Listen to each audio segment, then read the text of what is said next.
इतिहास में की गई गलतियां सिर्फ इस वजह से दर्ज की जाती हैं ताकि जब भविष्य हो तो उसमें उन गलतियों को सुधारा जा सके। कुछ महीने पहले चुनाव के पारंपरिक तरीकों में एक बड़ी गलती हुई थी और गलती हुई थी एग्जिट पोल को लेकर के। लिहाजा अब जब हम हरियाणा चुनाव बीतने के बाद आपके सामने बैठे हैं तो हम एग्जिट पोल के नंबर आपके सामने कोट नहीं कर रहे हैं, क्योंकि हमने इतिहास से थोड़ा सा सबक सीखा है और हम आपको हरियाणा के उन सीटों के बारे में बताने की कोशिश कर रहे हैं इस वोटिंग के बाद कि आखिर हरियाणा में समीकरण क्या है, और ये सब हम अपने ग्राउंड जीरो के अनुभव के आधार पर आपको बताएंगे। हमारे साथ हमारी साथी हैं आशीष सिंह। ये हरियाणा में कई दिनों तक रहीं, ग्राउंड से इन्होंने पूरा चुनाव कवर किया है और अब जब 90 सीटों का चुनाव खत्म हो चुका है, वोटिंग खत्म हो चुकी है, तो हम आशीष सिंह के जरिए ये समझने की कोशिश करेंगे कि जिस बात को लेकर के दिल्ली में बैठ करके चर्चा हो रही है कि कांग्रेस को एज मिला है या बीजेपी थोड़ी कमजोर पड़ी है या आम आदमी पार्टी का समीकरण क्या है या फिर इंडियन नेशनल लोक दल और बसपा का जो गठबंधन बना है उसके नतीजे क्या होने वाले हैं, ये सब सिर्फ हम बातों में सुनते आए हैं। लेकिन हम आशीष सिंह के जरिए आप तक ये बात पहुंचाने की कोशिश कर रहे हैं कि आखिर ग्राउंड की हकीकत क्या है और ये जो वोटिंग खत्म हुई है ये नतीजों में कैसे ट्रांसलेट होने वाली है। बिल्कुल। तो आशी, आप तो लंबे समय तक रही हरियाणा में। जी बिल्कुल। कहाँ से शुरू किया था आपने ये पूरा चुनाव? मैंने शुरू किया था राई विधानसभा सीट से और खत्म किया था मैंने अपना सफर नूह से। तो एक तरीके से देखा जाए तो पूरा जो हरियाणा का जितनी भी हरियाणा के हॉट सीट्स हैं, मैंने उन सारी ही हॉट सीट्स को कवर की, जानने की कोशिश की कि जमीनी स्तर पर ग्राउंड जीरो पर जनता का मन क्या, उनके मन को टटोला और जवाब जो है बहुत हद तक साफ एक तरीके से कह सकते हैं कि नजर आया। क्या नजर आया? कांग्रेस को एज मिलती हुई, जिसकी तो जीत का दावा किया जा रहा है। बहुत सारे लोग तो बार बार ये कह रहे हैं कि 90 में 60 सीटें 65 सीटें तो कांग्रेस जीत ही रही है। कांग्रेस नेता 75 सीटों का 75 सीटों का दावा कर रहे हैं। दावा तो वो कुछ भी करें। बिल्कुल। आपको क्या लगता है, आप जब गई थी तो क्या लगता है कितनी सीटें के आसपास का है? हालांकि ये हमारा अनुमान है सिर्फ, जो कि 2024 के लोकसभा चुनाव में गलत हो चुका है, इसलिए मैं स्पेसिफिक सीट की बात नहीं कर रहा। नहीं, सीट की बात मैं भी नहीं करती हूँ, लेकिन अगर आपका जो सवाल था कि क्या कांग्रेस को एज मिली है या नहीं, तो इसमें कोई दो राय नहीं है। बिल्कुल कांग्रेस को बहुत अच्छी एज मिली है। रूट लेवल पर जो लोग हैं वो इस बार कांग्रेस को आता हुआ देखना चाहते हैं। वो चाहते हैं कि हरियाणा में इस बार परिवर्तन की सरकार बने। अब देखिए, दो चीजें थी, चूंकि हम लोग मैं ग्राउंड पे नहीं गया, ये पहले बार इलेक्शन में था कि मैं ग्राउंड पे नहीं गया, कुछ व्यक्तिगत वजहें थी। वहां पे दो तीन समीकरण थे। एक तो ये था कि बीजेपी इसलिए नहीं चाहिए क्योंकि 10 साल हो गए हैं जी। बीजेपी इसलिए नहीं चाहिए थी क्योंकि मनोहर लाल खट्टर को हटा करके नायब सिंह सैनी को बना दिया गया जी। या फिर नायब सिंह सैनी पर भरोसा इसलिए कमजोर हुआ कि उनकी सीट बदल दी गई, या फिर यह हुआ कि जिस तरीके से एग्रेसिव कैंपेन बीजेपी को करना चाहिए था वो कैंपेनिंग नहीं हुई, और जिस तरीके से उम्मीदवारों में नाराजगी थी, सावित्री जिंदल जैसी बड़ी कद्दावर नेता, देश की सबसे अमीर उद्यमी महिला, उनके बेटे लोकसभा के सांसद हैं, इसके बावजूद उनको टिकट नहीं दिया गया। इस तरह के बहुतेरे टिकट बांटने में जो गड़बड़ियां दिखी, क्या इसका प्रभाव है या सिर्फ 10 साल की एंटी इनकम्बेंसी का प्रभाव है? नहीं, बिल्कुल 10 साल की एंटी इनकम्बेंसी का भी प्रभाव है। जितनी सारे पॉइंट्स आपने लिखे वो भी है, और तीसरा जो सबसे बड़ा कारण मैं कह सकती हूँ वो ये है कि जनता का जो मन है वो इस बार बीजेपी से थोड़ा सा नाराज है, क्योंकि 3-4 पॉइंट्स है जो लोगों ने मुझे बताया। किसान, जवान और पहलवान, ये 3 ऐसे मुद्दे हैं जिसको लेकर के हरियाणा की जो जनता है थोड़ी सी बीजेपी से खफा चल रही है। तो ये भी एक बहुत बड़ा रीजन होगी कि अगर बीजेपी यहां पर फतह नहीं हासिल कर पाती है उसकी। क्या यही वजह है कि कांग्रेस जब भी राहुल गांधी की सभाएं हो या किसी और की सभा देखें हम, तो यही 3 इश्यूज, कोर इश्यूज उठाते थे? बिल्कुल, हाँ। वो अग्निवीर योजना का जिक्र करते थे, वो किसान आंदोलन का जिक्र करते थे, और वो जो ओलंपिक में विनेश फोगाट के साथ हुआ, या फिर जो जंतर मंतर पे हमने पहलवानों का धरना देखा, उसका बार बार जिक्र करते थे। इसका इंपैक्ट क्या ग्राउंड तक पहुंचा है? जैसे हमने लोकसभा में देखा कि भले ही आप कहते रहिए कि संविधान बदल देंगे, 400 सीटों पे आ जाएंगी, तो और वो अंदर तक गया था, जिसको हम एग्जिट पोल में नहीं पकड़ पाए थे, और जिसका इंपैक्ट ये था कि जो 400 पार का नारा देते थे वो 240 पे सिमट गए। क्या ये तीनों मुद्दे बिल्कुल गांव तक पहुंचे थे? गांव तक पहुंचे हैं, ग्राउंड लेवल तक पहुंचे हैं, क्योंकि जिन 3 मुद्दों का आपने जिक्र किया, मैं उन सारे जगह पर गई जहां पे इसके कोर वोटर्स हैं। मैं अग्निवीर योजना की जो तैयारी करते हैं लड़के लड़कियां, उस गांव तक में भी गई। वहां पर जाकर के मैंने युवाओं से बात की, उनके अंदर भी इस बात को लेकर के थोड़ी सी नाराजगी है, गुस्सा है, मलाल है इसको लेकर के। मैं विनेश फोगाट के गांव भी गई, उसके ससुराल भी गई, उसके मायके भी गई, वहां पर भी लोगों ने सेम सारी चीजें कही। और किसान जो एक तरीके से शुरुआत से ही चल रहा है कि वो नाराज है बीजेपी से, ये भी एक मुद्दा मैंने देखा ही है। तो ये तीनों पॉइंट्स ही कुल मिलाकर के हैं कि हरियाणा की जनता नाराज है। अच्छा, ये तो हो गई आपकी एक पार्टी की बात। जी। दूसरा जो है कांग्रेस, अगर हम कांग्रेस की बात कर रहे हैं, कांग्रेस भी उतनी विन विन सिचुएशन में भले ही दिल्ली में बैठ करके दिख रही थी, क्या ये ग्राउंड पे उतनी विन विन सिचुएशन कांग्रेस के लिए है? क्योंकि हम दिल्ली में बैठ करके ये देख पा रहे थे कि कांग्रेस तीन फाड़ हो गई है। कांग्रेस में एक आला कमान है जो तय करता है, जो कोशिश कर रहा था कि हम आम आदमी पार्टी के साथ गठबंधन कर सकें। हाँ, कांग्रेस में एक हुडा गुट है जो मुख्यमंत्री भी रह चुके हैं, वो बार बार कह रहे हैं कि हमें नहीं चाहिए आम आदमी पार्टी और हम ही बनेंगे।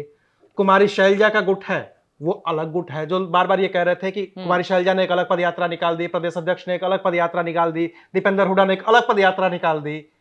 अलग अलग तरीके की चीजें कांग्रेस के अंदर भी चल रही थी। राहुल गांधी ने आखिरी वक्त में, चुनाव से ठीक पहले, कुमारी शैलजा का और हुडा का हाथ पकड़ करके फोटो खिंचवाई। फोटो अब तो हो गया।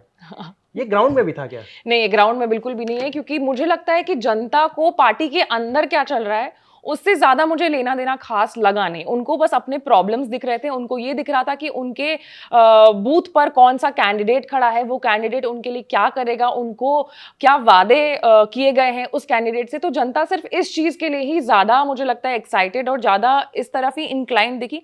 दूसरी बात, आप जो ये कह रहे हैं कि ये 2-3 चीजें थी जो कांग्रेस पार्टी में दिखी, मुझे लगता है कि हो सकता है कि ये पार्ट ऑफ द प्लान ही है, क्योंकि 3 दावेदार हैं अभी भी, मतलब दावेदार क्या कह लूं, 3 लोग अपने आप को आगे बता रहे हैं सीएम के पद पे। तो मुझे लगता है कि कांग्रेस का प्लान भी हो सकता है। लेकिन अगर आप, टू आंसर योर क्वेश्चन, नहीं, ग्राउंड लेवल पर इसको लेकर के कोई भी चर्चा नहीं हुई है। 3 क्या 4 मुझे तो दिख गया। सुरजेवाला भी कह रहे हैं कि सत्ता में हाँ बिल्कुल, मतलब जितने नाम आप ले ले। लेकिन मैं बता दूं कि कांग्रेस पार्टी के अंदर क्या चल रही है, इससे कोई भी ज्यादा खास इंपैक्ट नहीं पड़ा है। आम आदमी पार्टी वाला आपने जो फैक्ट रखा था, तो आम आदमी पार्टी के लिए मैं ये कह सकती हूँ कि शायद एक आध सीट उनके हाथ में चली जाए, बट वरना वो ज्यादा कुछ विनिंग पोजीशन में नहीं रहने वाले हैं। और इसका इम्पैक्ट, जब हरियाणा चुनाव के लिए घोषणा हो रही थी, अरविंद केजरीवाल उस वक्त जेल में थे और भगवंत मान को प्रेस कॉन्फ्रेंस करनी पड़ी थी। संजय सिंह वहां पे मौजूद थे और उन्होंने कहा कि हरियाणा के बेटे हैं अरविंद केजरीवाल, हम 90 सीटों पर तैयारी कर रहे हैं, हम लड़ेंगे।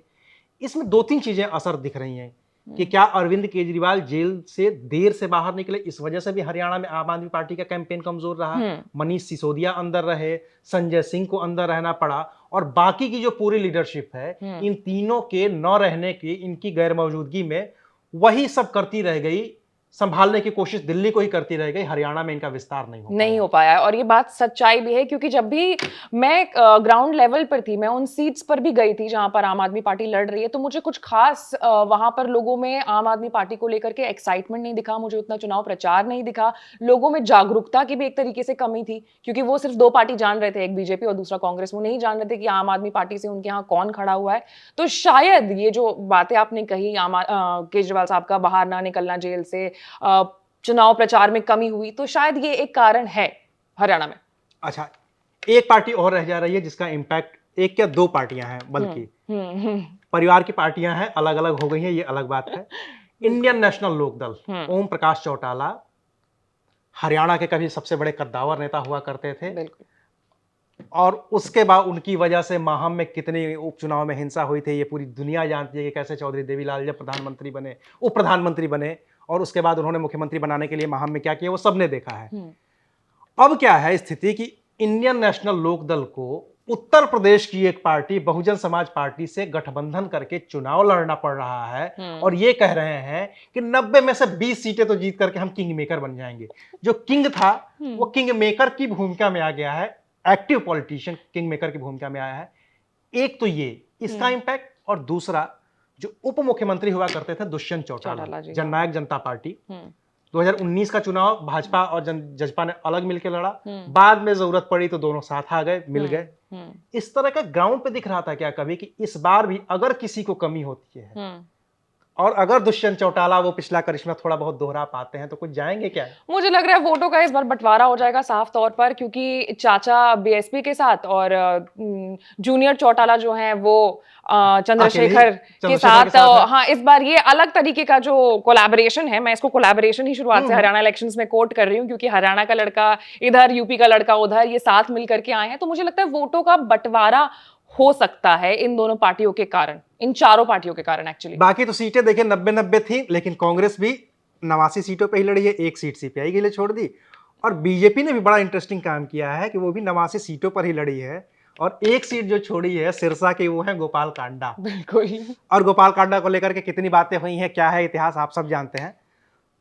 कुल मिलाकर हम इस स्थिति में कहने में है कि हम इसको एग्जिट पोल की तरह ना देखें, हाँ, लेकिन जो हमारी ग्राउंड रिपोर्ट है, जितनी हमने रिपोर्टिंग की है, जहां जहां हम गए हैं, उसके आधार पर अब हम ये कह सकते हैं कि कांग्रेस को 2019 की तुलना में ठीक ठाक बढ़ा, हाँ, ठीक ठाक बढ़ा, और ये अच्छी परफॉर्मेंस उम्मीद कर सकते हैं हम कांग्रेस की तरफ से इस बार 2024 के विधानसभा चुनाव में। और 10 साल से सत्ता में बीजेपी है, तो एंटी इनकम्बेंसी जो स्वाभाविक होती है वो, मतलब वो हरियाणा, मध्य प्रदेश नहीं है, हरियाणा। हाँ, कुल मिला के हाँ, ये बड़ा पॉइंट आपने बोला जी, हाँ, या शिवराज सिंह चौहान के स्ट्रक्चर का वो नेता नहीं है उस कद का कि जो लगातार अपने आप को बनाए रखे जी, या फिर जैसे रमन सिंह थे छत्तीसगढ़ में लगातार वो मुख्यमंत्री बने रहे, तो वो कद किसी का बनने नहीं दिया भारतीय जनता पार्टी ने, चाहे वो मनोहर लाल खट्टर हो, चाहे वो नायब सिंह सैनी हो। तो जो एक्सपेरिमेंट करके बीजेपी विन विन सिचुएशन में हमेशा रहती है कि मुख्यमंत्री बदल दो, जैसे गुजरात में बदल दिया, वो शायद हरियाणा में उनका प्रयोग नहीं सफल हो, उतना सफल नहीं होता हुआ दिख रहा है। हाँ। बाकी हम बार बार ये कह रहे हैं कि इतिहास हमें जब गलतियां करते हैं आप इतिहास में, तो वो हमें सबक सिखाता है। तो उसी सबक को सीखते हुए हम यही कह रहे हैं कि ये हमारा अपना व्यक्तिगत आकलन है जो हमें ग्राउंड रिपोर्ट से दिखा है। हम गलत हो सकते हैं, हम सही भी हो सकते हैं।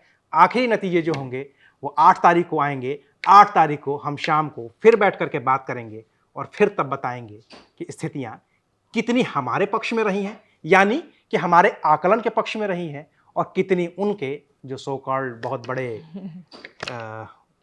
बताते थे कि हमें आंकड़ा क्या आता है और विशेषज्ञ होते हैं। हो सकता है चूंकि वो गलत हुए हैं तो वो अपना कोर्स करेक्शन कर रहे हैं, हम गलत हुए हैं, हम भी अपना कोर्स करेक्शन कर रहे हैं, और हमें उम्मीद है कि आप भी अपना कोर्स करेक्शन करेंगे और ऐसे ही हमें देखते रहेंगे। शुक्रिया। What does Haryana's youth want? What's the political mood of the region? Will these assembly elections correspond to Lok Sabha election results? सरकार बनेगी तो 36 बरादरियों की सरकार बनेगी। Ram Ram. Who will have the last laugh? Will it be Nayab Singh Saini of BJP or Bhupinder Singh Hooda from Congress? Will turn the tables this time. Haryana में मौजूद है हम इस वक्त। Get to know the ground reality of the Haryana elections 2024 with real-time updates in your language and your preferred platform. Only on ABP Live Election Center. Sahi information, har election.